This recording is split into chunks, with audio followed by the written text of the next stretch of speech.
South Carolina, 1858. The slave Isaac who drowned 3 masters in the cotton mill.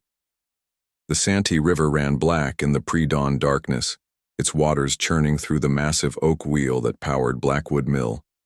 Inside the gin house, lanterns cast writhing shadows across walls thick with cotton dust, and the air hung heavy with the smell of machine oil, sweat, and something else. Something that Cornelius Blackwood couldn't quite name, but that made his skin crawl nonetheless. Isaac stood at his post beside the gin stand, his dark hands moving with practiced precision as he fed cotton through the hungry teeth of the machine. He never looked up as Blackwood approached, never acknowledged the plantation owner's presence with anything more than the steady rhythm of his work. The gin's saw teeth gnashed and pulled, separating fiber from seed with violent efficiency, while the water wheel outside groaned under the river's relentless force. "You're behind schedule," Blackwood said, his voice cutting through the mechanical din. His pale fingers drummed against his thigh, a nervous habit he'd developed in the 3 weeks since acquiring Isaac from the Hutchinson estate sale. Yesterday's yield was short by 50 pounds. Isaac's hands never paused in their motion. Cotton went in raw and tangled, clean fiber emerged from the other side. The monotony of it should have been soothing, but something about Isaac's perfect calm made Blackwood's jaw clench. "Do you hear me, boy?" Blackwood stepped closer, close enough that the spray from the water wheel misted his coat. The platform beneath their feet was slick with condensation and cotton oil, treacherous in the dim light. "When I speak to you, you answer." "Yes, Master Blackwood." Isaac's voice was low, barely audible above the machinery. The cotton was damp from yesterday's rain. It takes longer to process when it's damp. Blackwood's hand went to the pistol at his hip. Another new habit. He'd started carrying it after learning about Josiah Whitmore, Isaac's first owner at this mill. Whitmore had been found at dawn 6 months ago, his body mangled in the gin's mechanism, his blood mixing with cotton fiber until you couldn't tell where the man ended and the crop began. They said it was an accident, a tragic mishap during a late-night inspection. Then, 3 months later, Ezra Hutchinson had drowned in the mill race, pulled under by the current that fed the water wheel. Another accident, they said, though Hutchinson had been swimming in the Santee since childhood. 2 owners, 2 deaths. Both at this mill, both after purchasing Isaac from that peculiar trader in Charleston, the one who disappeared shortly after Hutchinson's funeral, leaving no forwarding address. "Damp cotton," Blackwood repeated, his voice rising. "That's your excuse? Do you think I'm a fool?" Isaac finally looked up, and Blackwood wished he hadn't asked. The slave's eyes were calm as the river at midnight, deep and unreadable. There was no fear there, no defiance either, just an endless, patient stillness that made Blackwood's palms sweat despite the morning chill. "No, Master Blackwood." The water wheel creaked, a sound like a ship's rigging in a storm. Blackwood found himself backing away from those eyes, his boots sliding slightly on the wet planks. He grabbed the rail that separated the platform from the gear mechanism, steadying himself. "The other workers," Blackwood said, trying to regain control of the conversation. "They whisper about you. They say you're cursed, or blessed. They can't seem to decide which." Isaac returned his attention to the cotton. Feed, pull, feed, pull. The rhythm never changed. "People say lots of things," Isaac murmured. Blackwood's grip on the rail tightened. The wood was worn smooth by years of hands, generations of overseers and owners who'd stood in this very spot, watching the cotton transform from raw crop to white gold. How many of them were dead now? How many had owned Isaac? "Whitmore beat you," Blackwood said suddenly. "The overseer Crawford told me. Beat you bloody the night before he died. Yet you never fought back. Why?" The gin's teeth caught a particularly dense wad of cotton, and the mechanism groaned in protest. Isaac adjusted the feed without looking, his movements fluid as water. "Fighting back never changed anything," Isaac said. "The river knows that. The river remembers everything." "What's that supposed to mean?" Blackwood demanded, but his voice cracked on the last word. The platform seemed to tilt beneath his feet, though that might have been his imagination. The constant motion of the water wheel could play tricks on a man's balance, especially when fear crawled up his spine like cold. Fingers, Isaac didn't answer. The gin continued its violent work, teeth tearing through cotton with mechanical hunger. Outside, the Santee flowed stronger, fed by recent rains, and the water wheel spun faster than usual. The whole building vibrated with barely contained power. Blackwood pulled out his pocket watch, needing something solid and rational to focus on. 5:15. The other workers would arrive soon, filling the mill with bodies and noise, dispelling this oppressive atmosphere. He just needed to maintain his authority until then.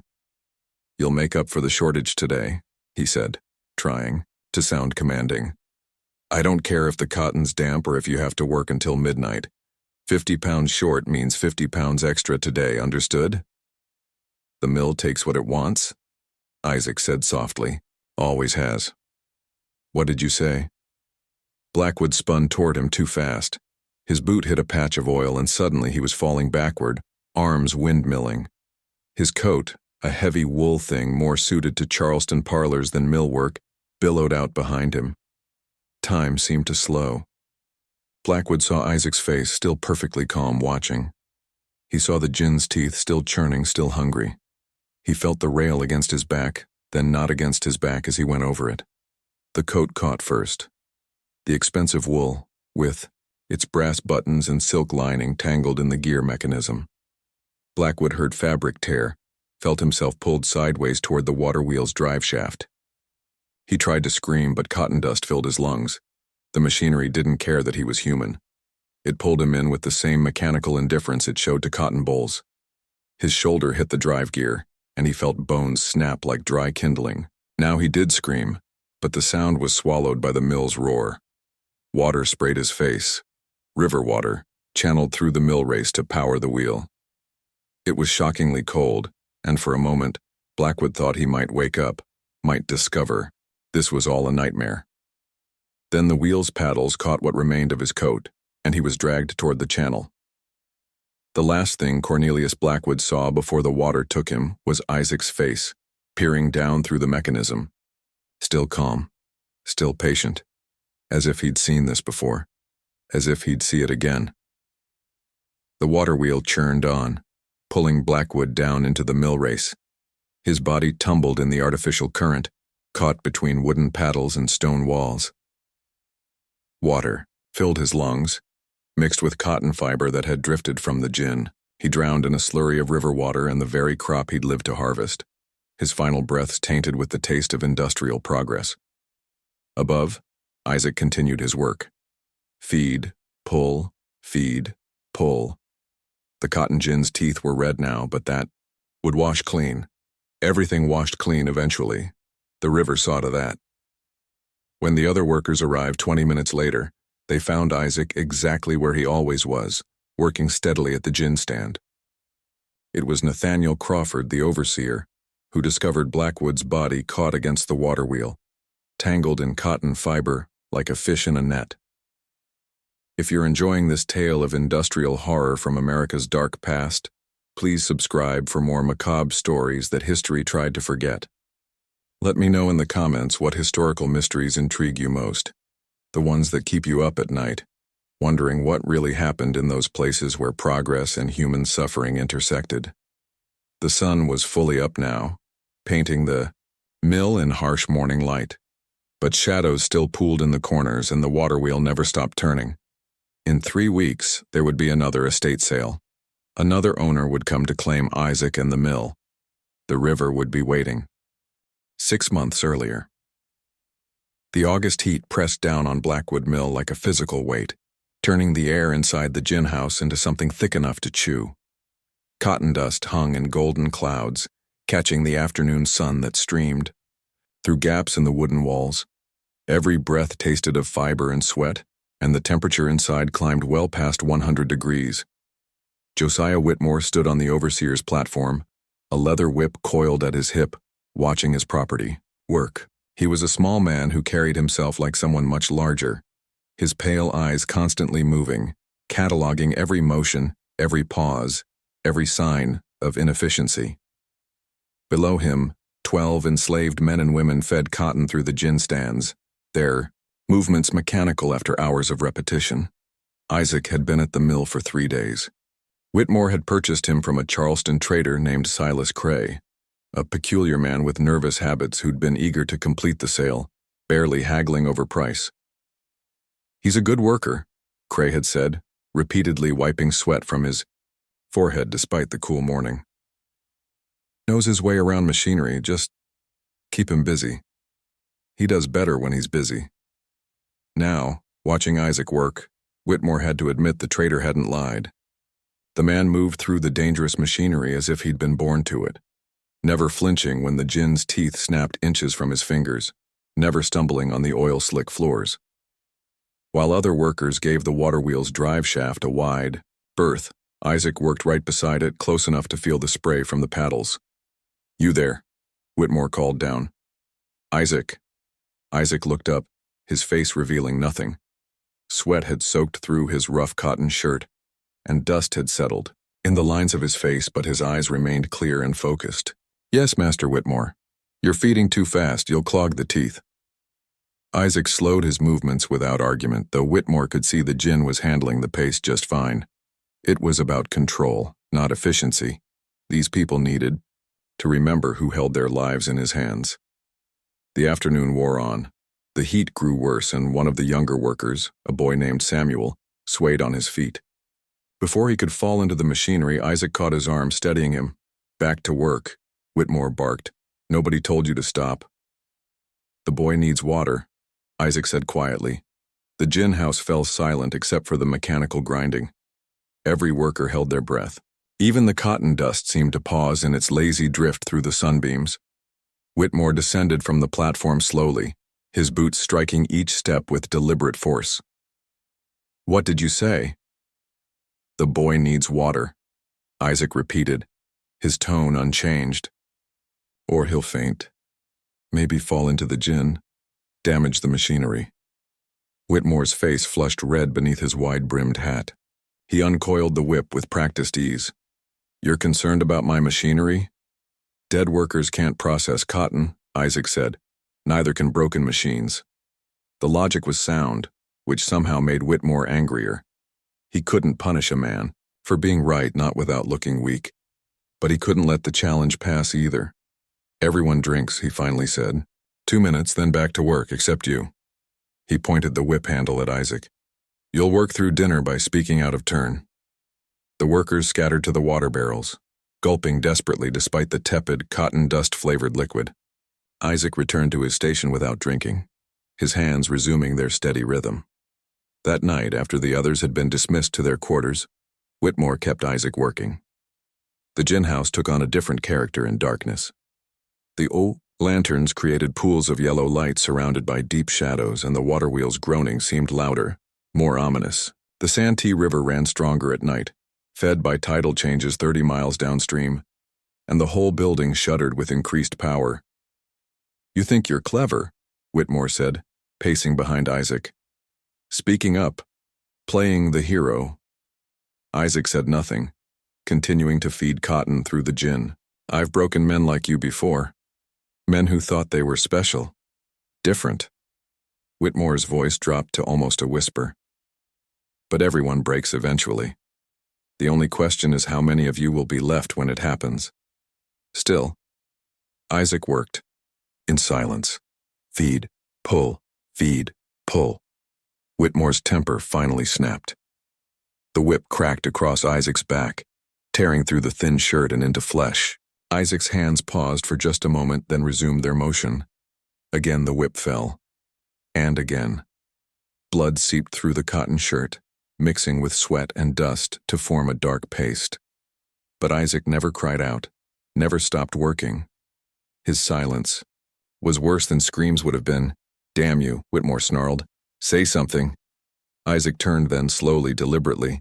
Blood ran down his back, but his face remained calm. When he spoke, his voice was soft, almost gentle. "My grandmother used to tell stories," he said, "about the water spirits from the old country. They remember everything, every cruelty, every death, every drop of blood that feeds the rivers. She said they follow us here, Across the ocean, they're patient. They can wait generations for justice. Whitmore raised the whip again, but found he couldn't bring it down. Something in Isaac's eyes. Not threat, not anger. Just that terrible patience made his arm feel heavy as stone. "Get out," Whitmore said. "Get back to quarters. You'll work double tomorrow." Isaac walked away, his blood leaving dark spots on the floor. Whitmore stood alone in the gin house listening to the waterwheel turn. The shadows seemed deeper now, and he could swear he heard voices in the rushing water, whispers in languages he didn't recognize. He stayed another hour, checking equipment that didn't need checking, adjusting mechanisms that ran perfectly fine. It was past midnight when he finally prepared to leave. As he walked along the platform one last time, his foot caught on something. A cotton boll that shouldn't have been there, slick with machine oil. Whitmore tumbled forward, his arms tangling in the gin's mechanism. The saw teeth, still running, on the water wheel's power, caught his sleeve. He tried to pull back, but the machinery was stronger, hungrier. It pulled him in inch by inch, the teeth tearing through cloth and flesh with equal indifference. He screamed, but there was no one to hear. The quarters were too far away, and the water wheel's roar swallowed the sound. His other arm got caught, trying to push himself free, and then the mechanism had him fully, pulling him through like an oversized cotton boll. The gin didn't care that he was human. It processed him with the same mechanical efficiency it showed to plant fiber, separating what could be separated, crushing what couldn't. His blood mixed with cotton lint, creating a pink foam that drifted through the air like snow. By the time his body went still, tangled in the machinery like a scarecrow made of meat and bone, the eastern sky was beginning to lighten. The water wheel, turned on, patient and eternal, fed by the Santee's dark waters, they found him at dawn. The workers who discovered the body would later swear they'd seen Isaac already at work when they arrived, though his quarters were on the far side of the plantation, and no one had seen him walk to the mill. His back still bore fresh whip marks, but his hands moved steadily. Feed, pull, feed, pull.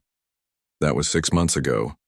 If you're captivated by these tales where history's darkest chapters meet supernatural justice, make sure to subscribe and hit the notification bell. Share in the comments below if you've ever visited an old industrial site and felt that chill, that sense that the machinery remembers more than we'd like to believe. The overseer Crawford had wanted to burn the body where it lay, convinced that Whitmore's blood in the machinery would curse the mill.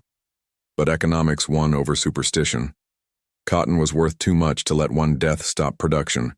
They cleaned the gin as best they could, though some stains never came out, and found a new owner for Isaac, and the mill. Ezra Hutchinson arrived 3 weeks later, full of confidence that he could succeed where Whitmore had failed. He would learn differently, in time. The mill was patient. The river remembered everything. And Isaac? Isaac just kept working, his hands steady, his eyes calm, as if he could see something in the turning of the wheel that others couldn't, or wouldn't, or didn't dare to imagine. The Santee flowed on, carrying secrets in its dark water, waiting for the next lesson it would need to teach. 3 months after Whitmore's death, Ezra Hutchinson stood at the Charleston dock, watching his newly purchased property being loaded onto the wagon. Isaac sat in the back, shackled but calm, his eyes fixed on something in the middle distance. Around them, the September air hung thick with salt and decay, the peculiar perfume of a port city built on commerce and human suffering. "You're certain about this?" asked Nathaniel Crawford, the overseer Hutchinson had hired just that morning. Crawford was a tall, lean man with deep-set eyes and a habit of clutching the small Bible he kept in his coat pocket. "Buying a man whose previous owner died so unusually?" "Superstitious nonsense," Hutchinson replied, though he kept his voice low. Whitmore was careless, working alone at night, probably drunk. The machinery at these mills is dangerous enough, when you're careful. Besides, look at the production records. That mill processed more cotton under Isaac's hand than any other in the county. Crawford studied Isaac with obvious unease. The other buyers seemed eager to let you have him. "Their loss," Hutchinson said, but he'd noticed it too. The auction had been sparsely attended, and those who did come whispered among themselves, casting nervous glances at Isaac. The auctioneer, usually verbose in his descriptions of the merchandise, had rushed through Isaac's lot with unusual haste. The wagon ride to Blackwood Mill took most of the day. The road wound along the Santee River, through stretches of pine forest and past abandoned rice fields slowly being reclaimed by swamp. Isaac never spoke, never shifted position, just watched the river flow alongside them with that unsettling patience. Crawford tried once to engage him. "You know the Lord's word, boy?" Isaac turned those calm eyes on him. "My grandmother knew older words, but yes, I know your Lord's word too." "Older words?" Crawford's hand went to his Bible. "What manner of blasphemy? Just stories," Isaac said mildly. "About rivers and memory, about debts that must be paid." Crawford didn't try to speak to him again. They arrived at the mill as the sun touched the western tree line, painting the building in shades of red that looked uncomfortably like dried blood. The waterwheel turned steadily, fed by the river's constant flow. The other workers had gathered near their quarters, watching the wagons approach with expressions Hutchinson couldn't quite read. "Get them back to work," Hutchinson told Crawford. "We've lost enough production time already." But when Crawford approached the workers, they scattered like startled birds, avoiding his eyes. An elderly woman named Bessie muttered something in Gullah that Crawford didn't understand, but the tone needed no translation. That first night, Hutchinson had Isaac locked in the tool shed, a precaution, he said, until they could assess his temperament. But really, he wanted to establish dominance early. Let the man spend a night in the dark, cramped space, and he'd be more compliant come morning. Hutchinson woke at 3 a.m. to the sound of the waterwheel groaning. Not its usual steady rhythm, but an irregular, labored sound like a dying animal. He dressed quickly and headed to the mill, Crawford joining him with a lantern. They found Isaac standing beside the waterwheel, still shackled, watching the wheel turn. The tool shed's door hung open, its lock somehow undone. "How did you get out?" Hutchinson demanded. Isaac didn't turn. "The river called, said the wheel needed tending." Crawford raised his lantern higher, and both men gasped. The waterwheel's paddles were tangled with what looked like hair, long dark strands that couldn't have come from any cotton ball. As they watched, the hair dissolved into the spray, leaving nothing but the memory of shadows. "What in God's name?" Crawford whispered. "Not God's," Isaac said quietly. "Older than that." Hutchinson struck him then, a hard blow across the face. Isaac's head turned with the impact, but he showed no other reaction. No anger, no fear. Just that terrible patience. "Lock him in the mill," Hutchinson ordered. "Chain him to the gin stand. If he likes the machinery so much, he can spend every night with it." For 2 months, this became the routine. Days, Isaac worked the gin with supernatural efficiency. Nights, he remained chained in the mill, alone with the grinding machinery and the whisper of the river. The other workers began leaving small offerings. At the mill's threshold, cornmeal patterns, strips of red cloth, other things Crawford didn't recognize and didn't want to ask about. Strange things began happening. Tools would appear in dangerous positions, a saw balanced on a beam ready to fall. A bucket of oil spilled right where someone would slip. The cotton gin would run at night despite being shut down, processing nothing but air and shadows. Crawford swore he saw figures in the cotton dust, shapes that looked like men drowning in white foam. "It's him," Crawford insisted to Hutchinson. "He's doing something. Witchcraft, or worse." "Then prove it," Hutchinson snapped. "Show me how a chained man is moving tools and running machinery." But Crawford couldn't prove anything. Isaac was always exactly where they'd left him, chains intact, hands still. Only his eyes moved, following something none of them could see. The breaking point came in November. The autumn rains had swollen the Santee, and the mill race ran faster than usual. Hutchinson decided to inspect the water gate to ensure it could handle the increased flow. He was an excellent swimmer, had been since childhood, and knew the river's moods well. "I'll check the intake," he told Crawford. "Make sure no debris is blocking it." Crawford watched from the bank as Hutchinson waded into the mill race. The water was chest deep, cold but manageable. Hutchinson reached the gate, running his hands along the metal grating, feeling for obstructions. Then something grabbed his ankle. Not a hand. Hutchinson would later swear it wasn't a hand. It felt like wet cotton, impossibly strong, wrapping around his leg with the inexorable pressure of machinery. He tried to call out, but water filled his mouth as he was pulled under. Beneath the surface, the world became a chaos of bubbles and shadow. Hutchinson saw things in the murky water, faces of men he didn't recognize, all with the same expression of terminal surprise. He saw cotton fibers moving against the current, forming shapes that couldn't exist. He saw his own death reflected in 100 drowning eyes. His lungs burned. His vision narrowed to a tunnel of fading light. The last thing he heard before the darkness took him was the steady rhythm of the waterwheel, patient as a heartbeat, inevitable as time. Crawford pulled his body from the mill race 20 minutes later. There were no marks on him, no signs of violence. Just a man who'd drowned in water he'd swum in since childhood, his face frozen in an expression of absolute terror. They found Isaac at his post in the mill, chains still secure, working steadily despite it being past midnight. When Crawford demanded to know what had happened, Isaac looked at him with those calm, patient eyes. "The river takes what it's owed," he said. "Always has. Always will." Crawford wanted to kill him then, to end whatever curse or power the man carried. But when he raised his pistol, his hand shook so badly he couldn't aim. In Isaac's eyes, he saw the same patient darkness that flowed in the Santee's depths. The next morning, Crawford sent word to the authorities. Ezra Hutchinson had suffered an unfortunate accident. The property, including one enslaved man named Isaac, would need to be sold to settle debts. The auction was even more sparsely attended than the last one.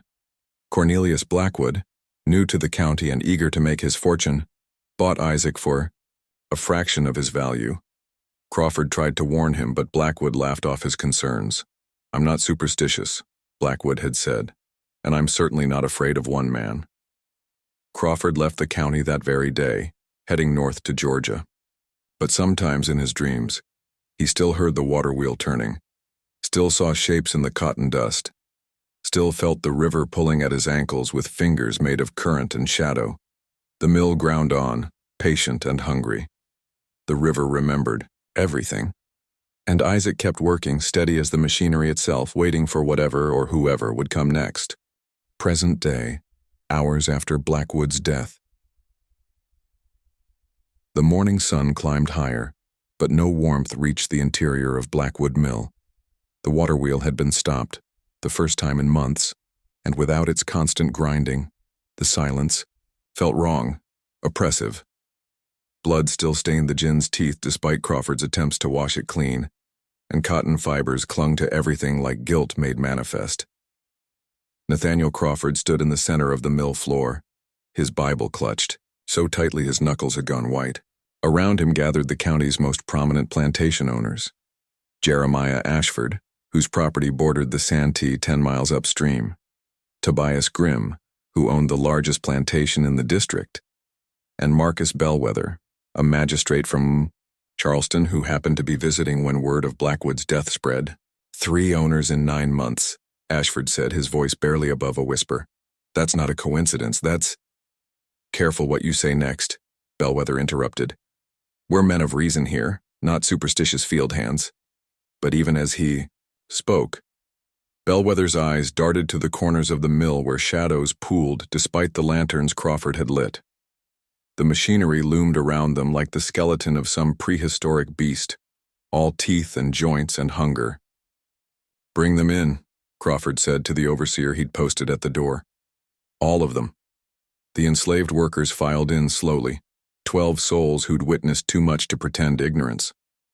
They stood in a line, eyes downcast except for Isaac. He stood at the end, his gaze fixed on some middle distance, as calm as if this were any other morning. "You all know why we're here," Crawford began, his voice cracking slightly. "Master Blackwood is dead, drowned in the machinery, just like—" He stopped, swallowed hard. "We need to know what happened." Silence stretched between them, taut as a whip before the strike. Finally, old Bessie shuffled forward. She was 60 if she was a day, her back bent from decades in the cotton fields, her hands gnarled as tree roots. When she spoke, her voice carried the weight of accumulated years. "The mill is hungry," she said in her thick Gullah accent. "Always been hungry, since the first wheel turn. But now," she looked at Isaac, then quickly away. "Now it knows thee. Taste it once." "Speak plainly, woman," Grim demanded. "Enough riddles." Bessie's eyes flashed with something, anger, perhaps, or older knowledge. "You want plain? Every man who owns that one," she pointed a crooked finger at Isaac, "fed the mill with blood. Whitmore, Hutchinson, now Blackwood, the river remembers. Every drop of blood spilled on its banks, every cry that echoed over the water. It remembers, and it collects." "Blasphemous nonsense," Bellwether said, but his voice lacked conviction. Crawford stepped forward. "Isaac, you were here when Blackwood died. What did you see?" Isaac turned his calm gaze to Crawford. "I saw a man slip. The platform was wet. Oil and cotton dust make poor footing. That's all. That's all that matters to the living." A younger worker, Samuel, the same boy Isaac had helped months ago when Whitmore was alive, suddenly spoke up. "He never sleeps, Isaac. We see him sometimes standing by the river at night talking to the water. Speaking words ain't nobody understand." "Is that true?" Ashford demanded. Isaac tilted his head slightly. "My grandmother taught me to respect the water. In the old country, before the ships, before the chains, water was sacred. It carries memories from mountain to sea and back again through rain. Every river knows every other river. The Santee knows rivers in Africa, knows the salt tears in the hulls of ships, knows the blood in the cotton fields." "Enough," Bellwether said. "This is madness." But Crawford had gone very pale. "Wait." He pulled a ledger from his coat. "I've been checking the records. Blackwood, Hutchinson, Whitmore, they all purchased Isaac from the same trader, Silas Cray, out of Charleston." "So?" Grim asked. "So I sent word to Charleston yesterday when Master Blackwood started acting strange. Paranoid. Silas Cray disappeared 3 months ago. His shop is empty, his house abandoned, but I found something else." Crawford's hands shook as he turned the pages. "Cray sold other slaves from the same shipment to plantations along the Ashley River, the Cooper, the Edisto. Want to know what they all had in common?" The silence was enough. "Deaths," Crawford continued. "Drownings, everyone, in rice fields and wells and rivers, and after each death the enslaved person in question was sold on, and the trader who handled the sale disappeared soon after." "You're suggesting what exactly?" Bellwether asked, though his face had gone gray. "I'm suggesting nothing, I'm stating facts. There's a pattern here, whether we like it or not." Tobias Grimm pulled a pistol from his coat. "Then we end the pattern. Here and now." Several things happened at once. Grimm raised the weapon toward Isaac. Crawford shouted a warning. The enslaved workers scattered, and the mill came alive. The waterwheel, despite being disengaged, groaned and shuddered. The gins, teeth began chattering like 100 hungry mouths. Cotton dust swirled up from nowhere, forming shapes in the air. Faces twisted in agony, hands reaching out for help that would never come. Grimm's pistol clicked. Misfire. He tried again. Another click. "The river remembers," Isaac said softly, and his voice seemed to come from everywhere at once, from the machinery, from the walls, from the water itself. Every ship that crossed the ocean was packed with human cargo, every body thrown overboard, every prayer for vengeance whispered in the dark. The river remembers, and the river is patient. The cotton dust grew thicker, choking. In it, they could see things, horrible things. Ships' holds are crammed with bodies, children torn from mothers, men worked to death in fields that would never be theirs. The entire brutal machinery of human bondage reflected in the mechanical grinding of the yow. "Cotton gin, make it stop," Ashford cried, but his voice was lost in a sound like rushing water, though no water flowed. Then, as suddenly as it began, everything went still. The dust settled. The machinery fell silent. Isaac stood exactly where he had been, calm and patient. "You," "Want to kill me," he said to Grim, whose pistol hand shook violently. "Go ahead, but know this, I'm not the cause. I'm just the witness. The river chose me to watch, to remember, to be present when debts are paid. Kill me, and it will choose another. The debt doesn't die with the witness." Old Bessie began to hum, a low, mournful spirit that the other workers slowly joined. The sound filled the mill, seemed to make the very walls vibrate with accumulated sorrow and suppressed rage. "We're leaving," Bellwether announced suddenly. "All of us now." "What about him?" Grim pointed at Isaac. "Leave him. Let whoever buys this cursed place deal with him." But Crawford shook his head. "Don't you understand? It won't stop. The river, the mill, whatever this is, it won't stop until the debt is paid."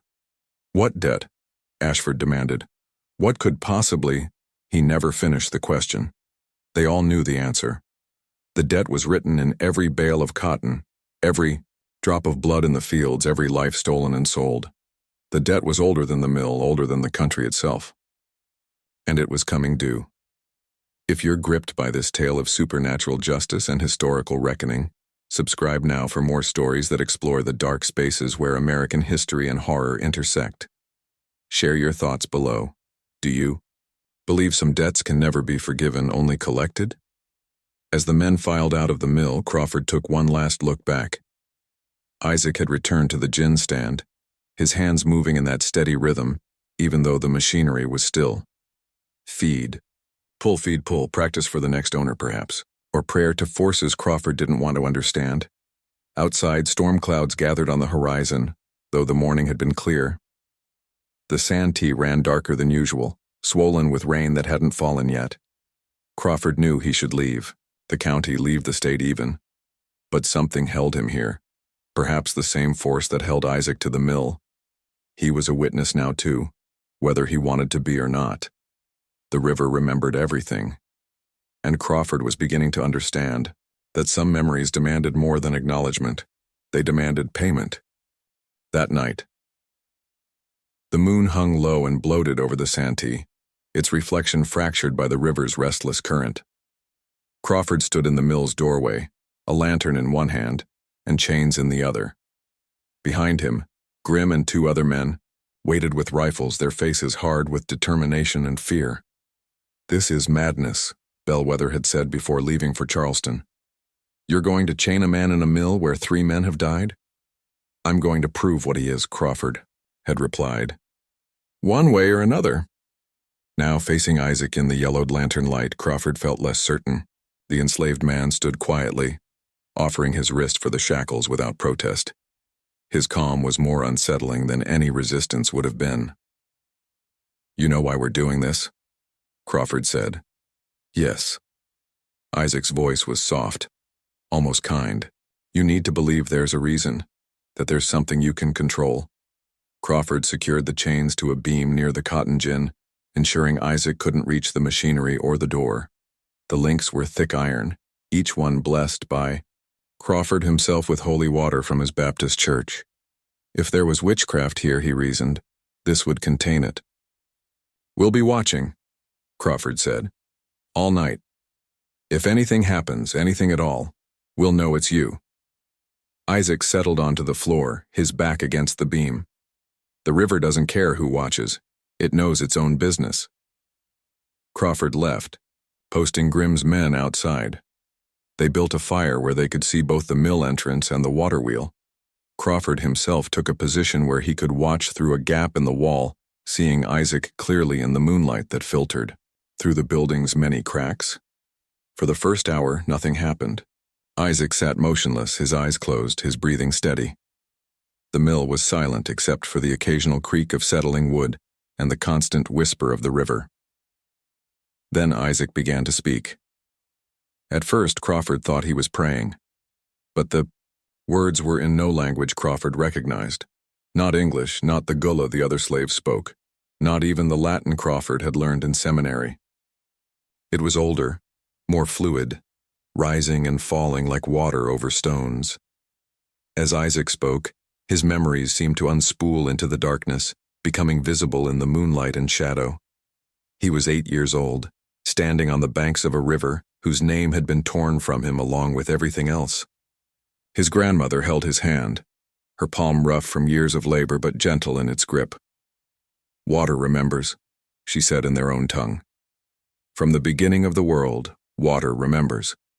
Every tear, every drop of blood, every prayer. The rivers. Here we'll know the rivers there. They are all one water child, all one memory." She taught him the words, not spells exactly, but acknowledgments, recognitions, ways to speak to the ancient memory that flowed in every stream, every rain, every tear. The scene shifted, and Crawford found himself somehow seeing, what Isaac remembered next. The ship's hold, packed so tight that breathing meant stealing air from the person pressed against you. The floor is slick with waste and vomit and worse. The ocean rolling beneath them, and somewhere in that rolling, Isaac could hear it, the water's voice. It knew the tears being shed. It remembered every body thrown overboard when disease or despair claimed them. It promised in its wordless way that nothing would be forgotten. A man next to Isaac, his father, though Crawford somehow knew this without being told, grew sick on the 10th day. By the 15th, he was burning with fever. On the 18th day, when the sailors came to remove the dead, his father grabbed Isaac's face with trembling hands. "The water knows," he whispered through cracked lips. "It will remember us. It will remember what was done." They threw his father overboard at dawn. Isaac watched through a crack in the hull as the body disappeared into the Atlantic's dark embrace. But he could feel it. His father didn't truly disappear. He became part of the water's memory, part of its vast, patient consciousness. The visions shifted again, and Crawford saw Charleston Harbor. Isaac, now grown, stood on the dock in chains. The slave trader, Silas Cray, negotiated with various buyers, his nervous energy palpable. Isaac could see what others couldn't, the water spirits that clung to Cray like barnacles. The man had been a sailor once and had thrown bodies overboard when he worked the Middle Passage. The water remembered him. It had marked him. "This one's strong," Cray was saying to potential buyers. "Good with machinery. Just keep him away from water when you can." But that was impossible in the low country. Water was everywhere, in the rivers, the swamps, the rice fields, the very air during summer thunderstorms, and all the water remembered. All water was connected. The first time Isaac saw Blackwood Mill, he understood. The waterwheel drew power from the Santee, but it drew memories too. Every revolution brought up the accumulated pain of centuries. Native peoples displaced, Africans enslaved, poor whites ground down by the same mechanical appetite that fed on everyone eventually. The mill was a focusing point, a place where the water's memory could manifest. He didn't cause the deaths. He simply witnessed them. The water chose its moments, chose its justice. Isaac was just the lens through which that justice became visible. Back, in the present, Crawford found himself pressed against the wall, his heart racing. Isaac's eyes were open now, looking directly at him through the gap in the boards. "You're watching the wrong thing," Isaac said calmly. "I'm not the danger here." Ding! That moment, a scream pierced the night. Crawford ran outside to find one of Grimm's men backing away from the water wheel, his face pale with terror. The wheel was turning, slowly, deliberately, despite being completely disengaged from its mechanism. "It's not possible," the man stammered. "The gate's closed, there's no water flowing to it." But Crawford could see the water. It was flowing upward, defying gravity, running up the wheel instead of down. And in that impossible water, he saw faces, hundreds of them, thousands. Every soul lost to the trade, every body fed to the ocean, every life ground down by the machinery of bondage. Another scream. The second guard was on his knees by the riverbank, his hands pressed to his eyes. "I can see them," he sobbed. "Under the water. They're all under the water looking up at me, asking why we didn't help." Crawford ran back to the mill. Isaac hadn't moved, was still chained exactly where they'd left him. But the mill was alive around him. Cotton fibers swirled through the air without any wind to move them. The ginn's teeth chattered in rhythm with something that might have been a song or might have been a scream. And everywhere the sound of water, dripping, flowing, rising. "Make it stop," Crawford shouted. Isaac looked at him with infinite patience. "I can't make it stop. It stops when the debt is paid." "What debt? What do you want?" "I don't want anything, but the water. The water wants recognition, acknowledgement. It wants the world to know what was done here, what was built on blood and tears. Every bale of cotton that passed through this mill carried someone's life with it. The water wants those lives remembered." Crawford fell to his knees, his Bible forgotten. Through the mill's walls, he could see it all now, the entire brutal system laid bare. Every whip crack, every family torn apart, every dream crushed beneath the mechanical need for profit. The cotton gin became a metaphor made manifest. Its teeth the teeth of a system that consumed human lives as readily as plant fiber. Dawn came slowly, painfully. When the first light touched the river, the visions faded. The waterwheel stopped, its impossible turning. The cotton dust settled. They found Crawford's body by the mill race, drowned in 3 inches of water.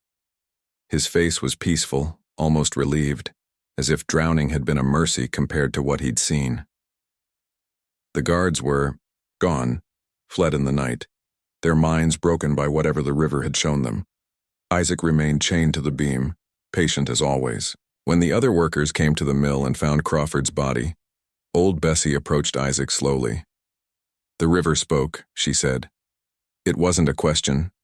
"The river always speaks," Isaac replied. "Most just choose not to listen." She produced a key, Crawford's key, from her apron. "What now?" Isaac looked at the chains, then at the mill, then at the river flowing endlessly past. "Now we wait.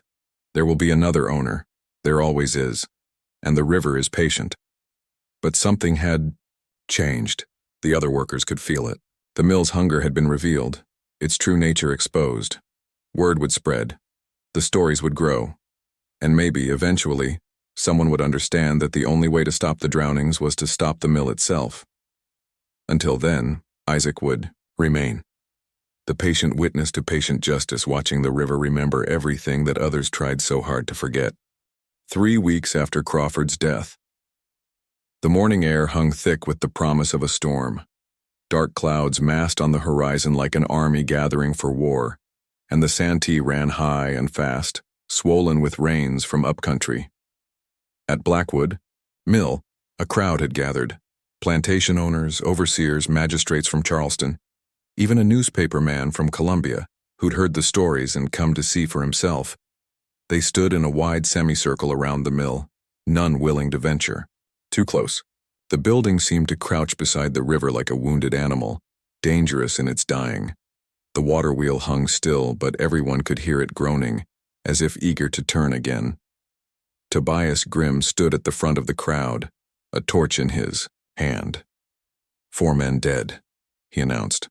4 good Christian men drowned in this accursed place. It ends today.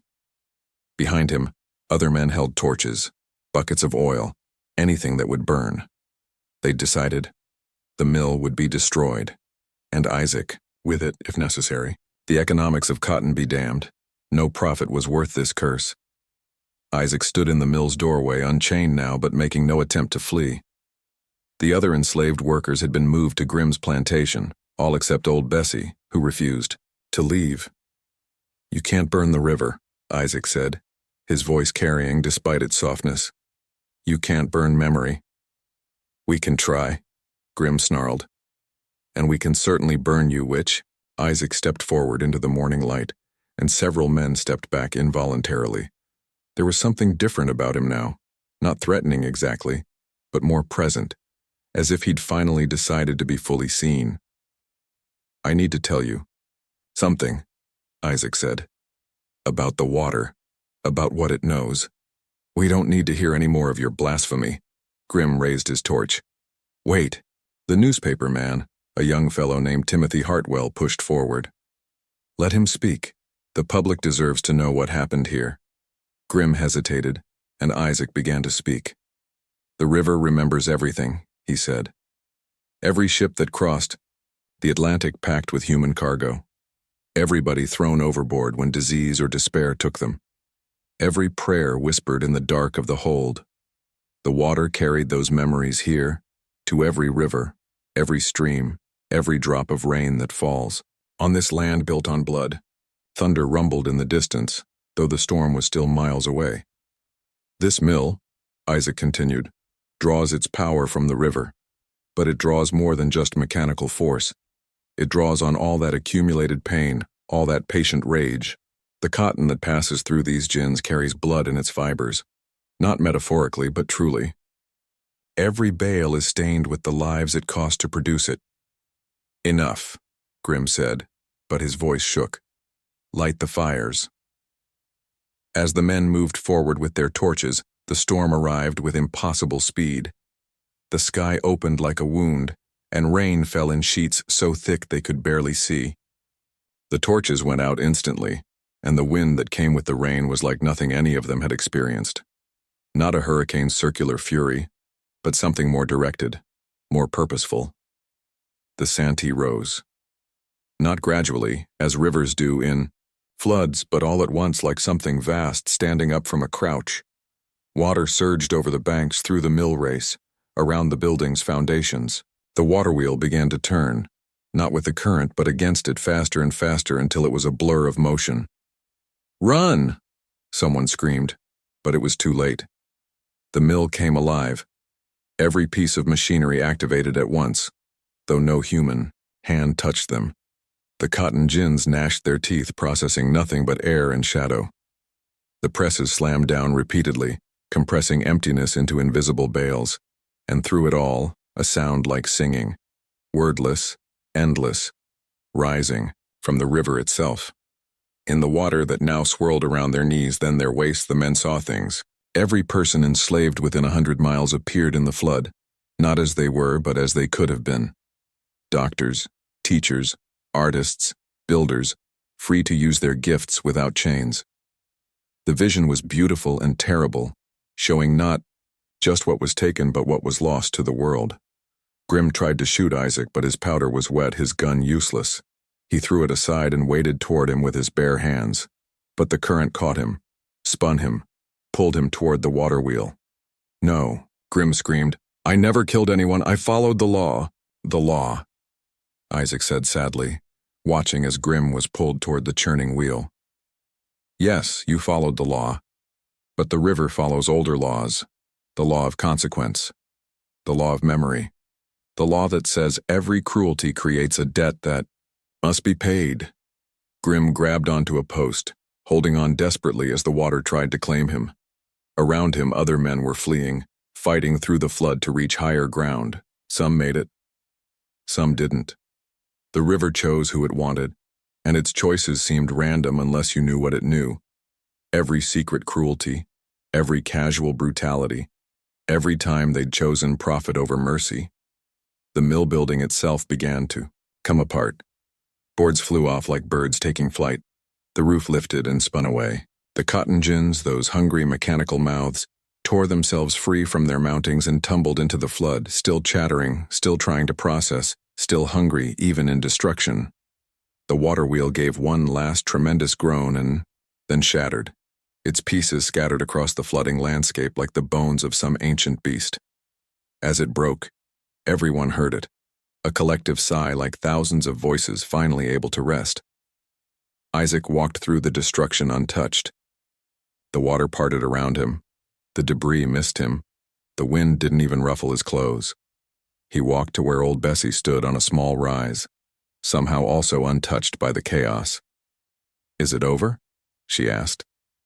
Isaac looked at the ruins of the mill, at the river that was already beginning to recede, at the men who'd survived climbing to safety with terror in their eyes. "This is over," he said. "But the debt remains. It will always remain until it's acknowledged, until the truth is told and heard and believed." He turned to Timothy Hartwell, the newspaper man, who stood shaking but alive, his notebook somehow still in his hand. "Write what you saw," Isaac told him. "Write the truth." Let them call you mad if they want, but write it. Someone someday needs to know what the river remembers. Then Isaac walked away, heading north along the river path. Some say they saw him join with others, a group of people moving through the night toward freedom, following the drinking gourd to its promise. Others say he simply walked into the river and disappeared, becoming one with the water that had chosen him as its witness. The mill was never rebuilt.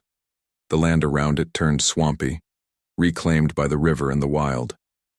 On quiet nights, locals claimed they could still hear the waterwheel turning, the cotton gins grinding, processing the invisible harvest of memory and consequence.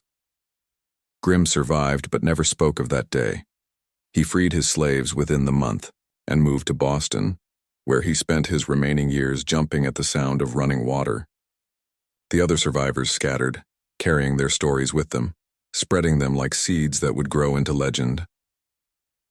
Timothy Hartwell did write his story, though no newspaper would publish it. It circulated privately, hand to hand, among those who needed to know that justice, though patient, never forgets, that rivers remember, that some debts accumulate interest that must eventually be paid in full.